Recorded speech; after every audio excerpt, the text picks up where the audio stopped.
언제까지라고 시기를 정해놓고 저 때까지 해야지는 정말 너무 별로예요. 정말 그냥 별로가 아니고 그러면 안 된다 정도가 아니고 진짜 최악의 결정 정도? 누구 만날 줄 어떻게 알고. 이게 사실은 결혼이라는 거는 내가 누구랑 하는지가 가장 중요한 거지 시기가 중요한 거는 아니거든요. 물론 시기가 자녀 출산과 연관이 좀 있고 하지만 뭐 그런 부분보다는 내 여생을 행복하게 사는 거 이게 정말 중요하지 않겠습니까? 요즘 우리 되게 오래 살잖아요. 근데 결혼하면은 내 인생의 70년 정도를 누군가랑 같이 사는 거예요. 부모님이랑 20년 정도 같이 사셨죠. 그 처음에 10년은 굉장히 만족스러웠을 거예요. 그러면 그 다음 10년도 굉장히 만족스러웠나요? 그거 한번 생각을 해보세요. 그리고 내가 점점 커가면서 20대 초반 대학 다닐 때 막 이럴 때 부모님이랑 같이 살거나 아니면은 학교 주변에서 살다가 주말에 집에 왔을 때 편했나요? 한번 잘 생각해 보세요. 누군가랑 같이 사는 거 이거는 정말 중요한 문제고 나의 행복을 결정적인 어떤 요소가 되는 거거든요. 거기에서 내 부모보다도 더 오랜 시간을 같이 살 사람을 정하는데 누구랑 살지에 대해서 깊이 있게 생각하지 않고 시기를 정한다는 건 너무 바보 같은 일이에요. 제가 이혼 사건을 할 때 진술서를 보내드리는데 옛날에 초창기에 제가 진술서에서 가장 많이 봤었던 내용 결혼 적령기에 만나서 자연스럽게 결혼을 전제로 사귀기 시작해서 이 말 진짜 많이 써요. 다들 무슨 학원 다니나 왜 다 이렇게 쓰지? 싶을 정도로 진술서 서식에 그렇게 시작을 다들 해요. 그래서 저는 처음에 이게 너무 의아한 거예요. 결혼 적령기에 만나서 처음부터 결혼을 전제로 만났대. 이게 말이 돼요?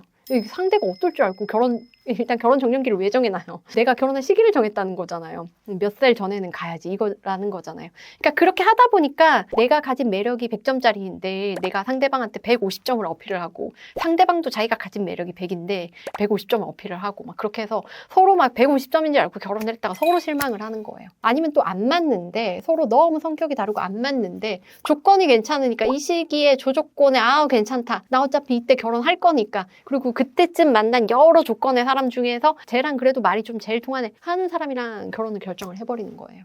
그런데 만약에 행복하다 그럼 진짜 로또 맞은 거고 그런 사람들 있거든요. 아예 없지 않아요. 뭐 선 봐서 결혼했는데 되게 잘 산다 있죠. 선 봐서 결혼하고 결혼정보회사에서 만나가지고 결혼했는데 사랑에 빠져가지고 너무 잘 산다 이거 무조건 없다고 생각할 건 아니에요. 근데 그건 되게 운이 좋은 거고 조상이 좋은 거고요. 그런데 8년 사귀고 10년 사귀고 했는데 이제 결혼 적령기가 됐으니까 결혼한다 라고 하는 커플들 사이에서도 사실 문제가 되게 많이 발생하거든요. 그래서 제가 첫 번째로 말씀드리고 싶은 건 절대로 시기를 맞춰서 하는 결혼 이거는 꼭 피하셔야 됩니다. 시기보다는 내가 누구랑 결혼을 하는가 그 사람이 중요합니다.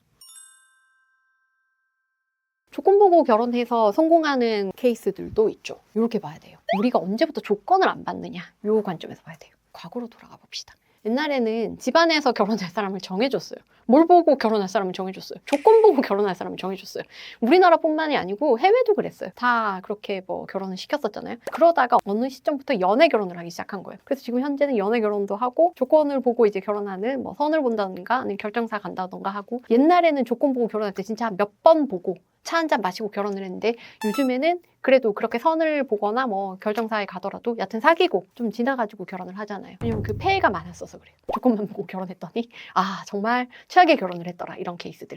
근데 우리가 이혼을 하고 막 그러면은 두 사람 사이의 갈등이 되게 고조된 상태에서 결국은 합의점을 못 찾고 헤어지는 거니까 뭔가 어떤 커다란 사건이 있었을 것 같고 아주 누군가가 나빴거나 뭐 했을 것 같잖아요. 근데 제가 이혼 사건을 해보면 두 사람 다 너무 괜찮은데 진짜 안 맞는 경우들도 있어요.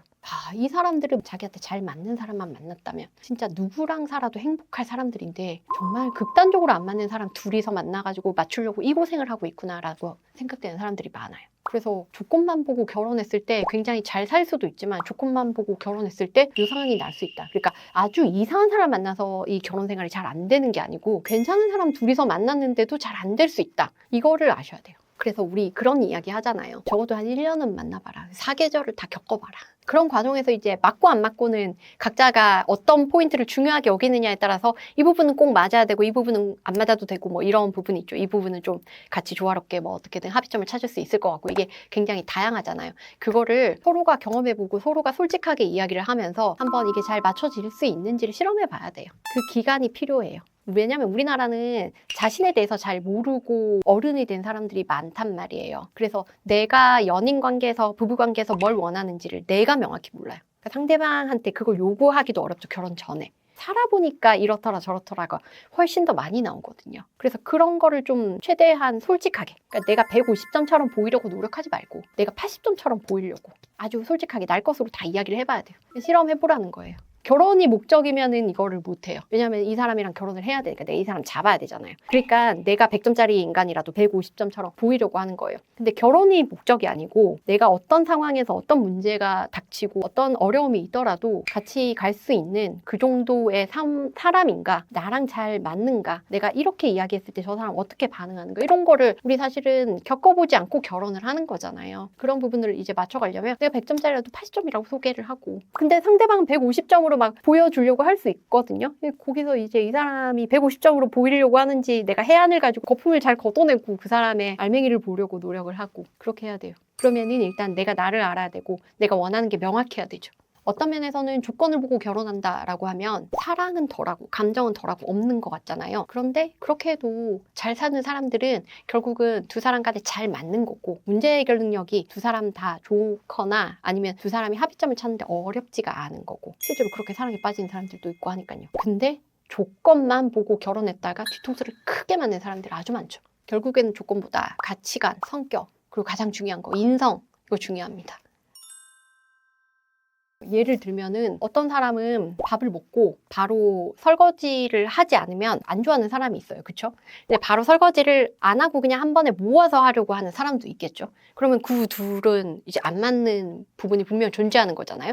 그럼 이런 문제가 일어났을 때 어떤 사람이 있냐면 소리를 지르는 사람이 있어요. 그리고 그걸 가지고 며칠을 이야기하는 사람이 있어요. 그러면은 부부가 지금까지 20, 30년 다른 집에서 자라가지고 다른 가치관 가지고 자랐는데 모든 게 다 맞을 수가 없거든요. 그럼 분명 안 맞는 부분이 어딘가에 있단 말이에요. 그러면 그 안 맞는 부분이 어떻게 조화롭게 해결이 되는가? 이게 갈등이 커지는가 아니면은 별거 아닌 걸로 해서 이렇게 쏙 작아지는가? 그게 사실은 이 부부 관계가 잘 유지되는가의 핵심이거든요. 그래서 그걸 봐야 된다는 거예요. 그러니까 문제가 생기고 나랑 의견 차이가 있었을 때 그때 대응 방식을 봐야 돼요. 결혼을 결정할 때 자기가 절대 포기하지 못하는 거 한 가지를 아는 게 중요하다 이런 말 하잖아요. 그게 왜 중요하냐면 그게 사랑과 강하게 연결되어 있는 포인트이기 때문이에요. 내가 그걸 굉장히 중요하게 생각한다. 내가 그걸 굉장히 좋아한다는 거거든요. 예를 들면 내가 키 큰 사람을 좋아한다. 모든 걸 완벽하게 갖춘 키 작은 사람이랑 살아도 자꾸 그 키 큰 사람에 대한 어떤 아쉬움 때문에 요 결혼 생활이 아무리 남들이 봤을 때 좋아도 만족하지 못하고 살 수 있어요. 결혼은 결국 자기 만족, 인생은 다 자기 만족이란 말이에요. 남한테 어떻게 보여지는가는 그렇게 중요한 건 아니에요. 인생의 스승님들이 다 이야기를 하잖아요. 그 죽기 전에 그 후회하는 것들 중에 하나가 남들이 나를 어떻게 보는지를 그렇게 신경 많이 썼었던 거. 그게 후회된다는 거잖아요. 결혼, 인생 이런 건 다 자기 만족인데 그럼 내가 뭘 가장 중요하게 여기는가 해서 그 한 가지 포인트 그걸 포기한다? 그럼 모든 걸 다 포기하는 거예요. 어떤 여자들은 마르고 키 작은 남자를 좋아해요. 어떤 여자들은 어깨가 무조건 넓어야 돼. 이건 지금 외모에 대해서 이야기한 거죠. 어떤 사람들은 외모는 별로 안 중요해. 자기는 지적인 남자가 좋아. 자기가 뭔가 배울 게 있고 막 이런 사람한테 혹해. 그러면은 그런 사람 만나야 되는 거고. 어떤 사람들은 돈이 제일 중요해. 그럴 수 있는 거죠. 거기서 큰 매력을 느낀다는 거니까. 그런 자기가 원하는 거, 내가 제일 중요하게 여긴 거. 그러니까 그 포인트는 뭐냐면 자기가 이성한테 가장 크게 매력을 느끼는 포인트인데 그걸 포기한다. 그러면은 나머지를 다 갖춰도 그 사람한테는 늘 그게 없는 사람. 그게 아쉬운 사람으로 평가되는 거예요. 그러면은 애정이 좀 잘 안 생겨. 근데 그거는 나한테도 지옥, 상대방한테도 지옥일 수 있습니다. 그래서 제가 늘 강조하잖아요. 연애 많이 해보시라고. 결혼 전에 연애 많이 해보시고 내가 어떤 걸 좋아하고 어떤 걸 중요하게 여기고 어떤 걸 못 견디는지 자기 자신에 대해서 알려고 노력을 하세요. 그리고 어떤 사람 만났을 때 내가 제일 즐겁고 행복한지 그걸 파악하려고 하세요. 그래서 그런 사람을 다시 만난다라고 하면 놓치지 마세요. 그게 여러분 행복의 핵심입니다. 많은 분들이 결혼을 숙제처럼 그냥 후루룩 진행해 버리시는 분들이 많아요. 몇 살까지 결혼해야지, 언제 결혼할 거야 막 이렇게 시기를 정해놓고 그 대상에 대해서는 그냥 내 주변에 있는 혹은 내가 지금 만나는 사람 중에 가장 괜찮은 사람이라고 정하는 경우들이 많습니다. 결혼은 여러분의 결혼 정년기에 만나는 그 누군가가 아니고 결혼은 여러분이 인생을 사는 내내 동반자가 되고 나중에 여러분이 문제가 생겼을 때 그때 여러분을 보호해주고 혹은 여러분이 보호해줘야 되는 그런 대상입니다. 여러분의 부모보다 더 같이 오래 살 사람이 배우자입니다. 그러니까 배우자를 선택함에 있어서는 여러분이 무엇을 중요하게 여기는지, 여러분이 어떤 이성에 끌리는지, 이성의 어떤 포인트가 가장 중요하고 어떤 부분을 도저히 못 견디는지 여기에 대해서 스스로 한번 잘 생각해 보시고 스스로 여러 연애를 통해서 그걸 좀 연구하고 배우고 도출을 하세요. 그 다음에 그런 사람 만나면은 꼭 잡으시기 바랍니다. 결혼은 시기가 중요한 게 아닙니다. 결혼은 대상이 중요합니다. 이상 최은 변호사였습니다. 감사합니다.